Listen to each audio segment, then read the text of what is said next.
Here we go. You ready, Colton? I'm ready for whatever. Do you love Christmas? I love Christmas. Wow!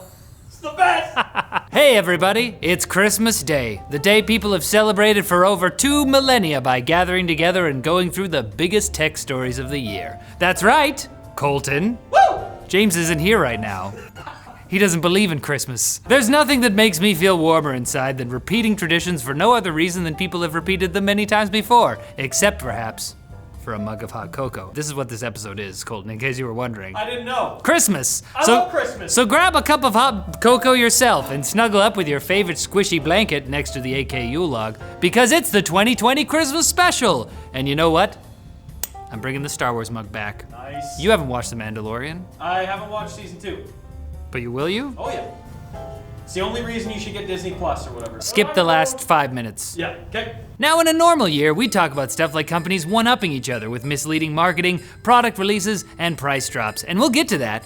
But in 2020, the tech world went through more changes than I did in 7th grade, which isn't saying much, real late bloomer. The global pandemic caused by the COVID-19 coronavirus, ever heard of it? Oh God. Caused tech giants like Apple and Google to close offices and stores worldwide, and also caused the cancellation or virtualization of nearly every tech event scheduled for this year. That includes MWC, GDC, GTC, PAX East, E3, F8, Google I/O, SXSW, WWDC, Computex, and even LTX, the Linus Tips Expo, which is even more of a shame because those tips are even better in person. You were sad about that. I'm very sad. You went all by yourself. just went to the venue we rented. Like, hey, where's everybody? Come on, where's everyone?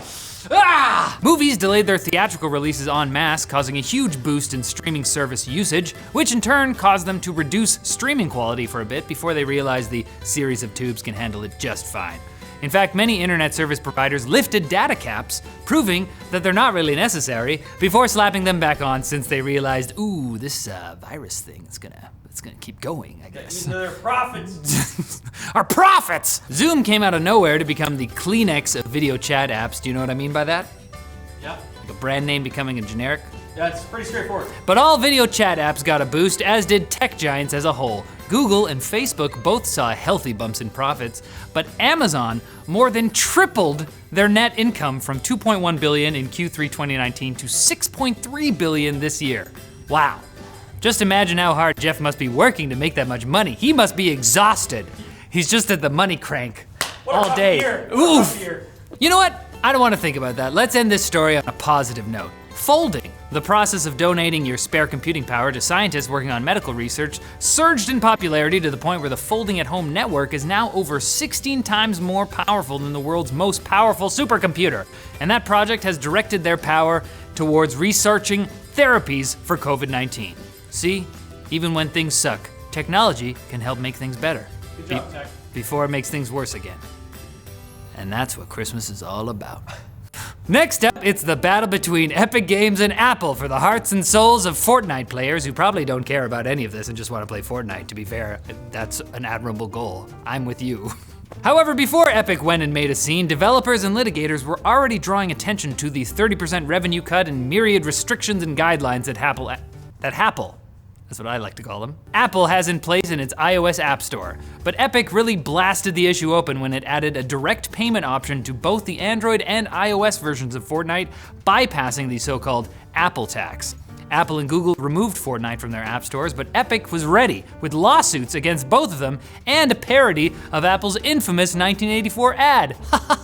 What fun! Epic apparently wants Apple to either reduce the 30% cut or to open up iOS to alternative app stores and payment methods, and they're not alone in their quest either.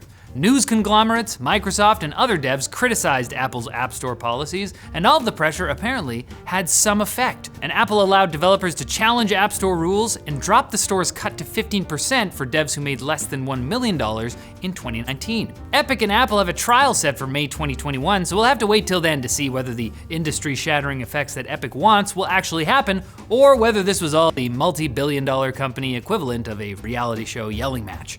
If that's all it turned out to be, well, thanks for the laughs. Is Apple Scrooge?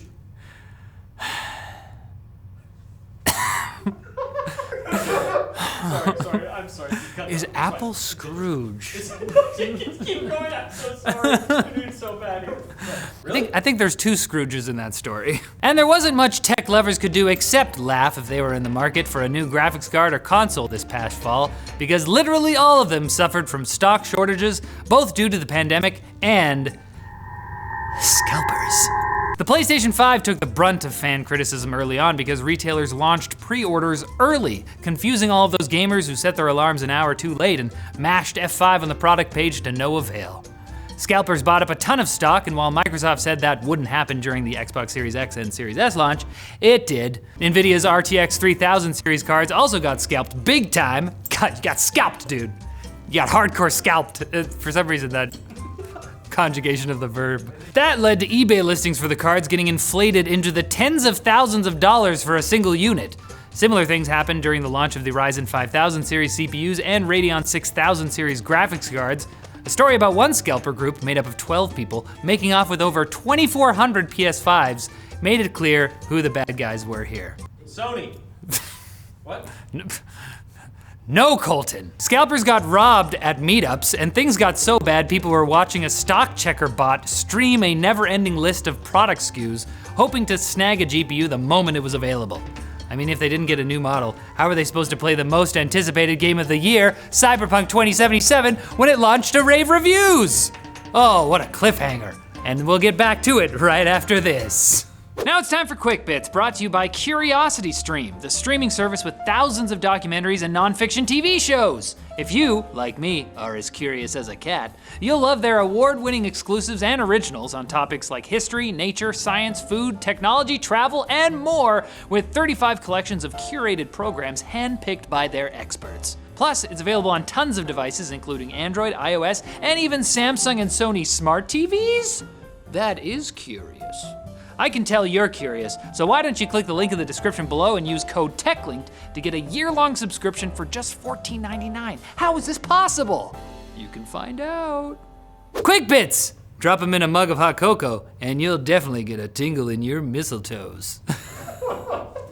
Yep, after being delayed multiple times, Cyberpunk 2077 launched in December to mostly great reviews that mentioned the game had a few bugs. But it quickly became apparent this was about to get ugly. While those blessed with high-end rigs could run the game all right, for many players, it was unplayable. And some were even getting seizures from flashing light sequences with no explicit epilepsy warning. What a mess. What an absolute mess. Beat the entire game. Did you beat it? I did. I know life did. I played on it PS4? No. No, dear Lord, no. Initially, CD Projekt Red offered refunds that players couldn't get because there was no refund agreement in place, and Sony ultimately removed the game from the PlayStation Store in order to fill some of those refunds. Now the developer is facing lawsuits from investors, and on top of all that, they've also been criticized for promising to host the controversial Taiwanese game Devotion, then giving in to what is clearly pressure from China, who has suppressed the game's release on other platforms. Turns out that this tweet from July 2018 was actually pretty prophetic. 2020 will be remembered as the year Apple got in some big fights, but it's also the year they won a big victory. Because the company's new Macs, powered by the custom-designed ARM-based M1 chip, got even the most skeptical PC diehards to admit that ARM processors may just yet have a future on desktop, including Colton. You hated those things. Yep. But it seems the rest of the industry has already taken the hint. Amazon, Google, and Microsoft are all developing their own ARM-based chips. Meanwhile, ARM, the actual company, had an interesting year as well. They were bought by Nvidia for $40 billion, and the CEO of their Chinese division went rogue, refusing to leave his office after he was fired. Come to think of it, I never heard that story resolved.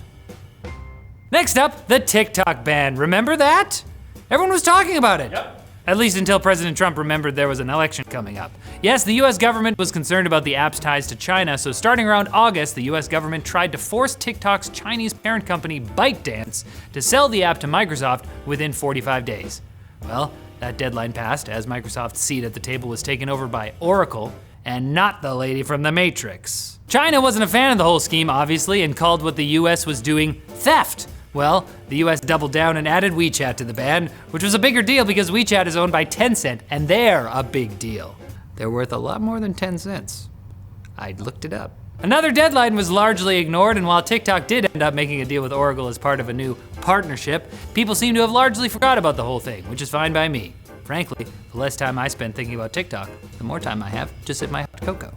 I'm with you. That is very good. What's in that? What are you drinking? Quick bits. The tail end of 2020 saw the US discover that it had been the victim of one of the biggest cyber attacks in history, and it had been ongoing since March. Hackers, believed to be a part of the Cozy Bear group, which has ties to the Russian government, were able to exploit a flaw in the Orion IT software made by a company called SolarWinds. That gave them access to the internal networks of multiple US government agencies and corporations, including Microsoft.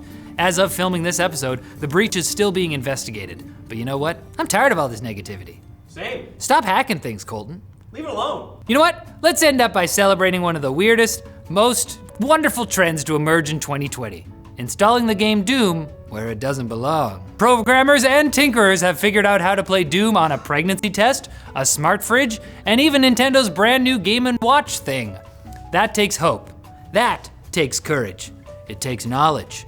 And it takes a lot of free time. So I guess, in the end, maybe 2020 was sort of a gift after all. Sort of. That's big. That's a big sort of. Big one. That sort of is doing a lot of work in that sentence. Basically not. I take it back. And this was a lot of work, so it's time to go to bed, everybody. Thanks for watching. I hope we all do a little better in 2021. And from my tech news to yours, and even from Colton's. Brandon, do you have any tech news to give? Thank you. Merry Christmas. Merry Christmas and a happy Hallelujah days. Woo!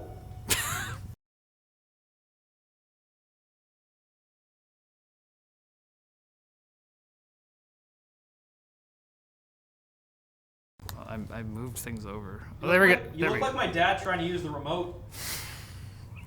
Well, I am a dad now. As soon as you become one, you forget how to use remotes. Right. Watch out. The best part about editing yourself, though, is that you don't have to apologize to the editor.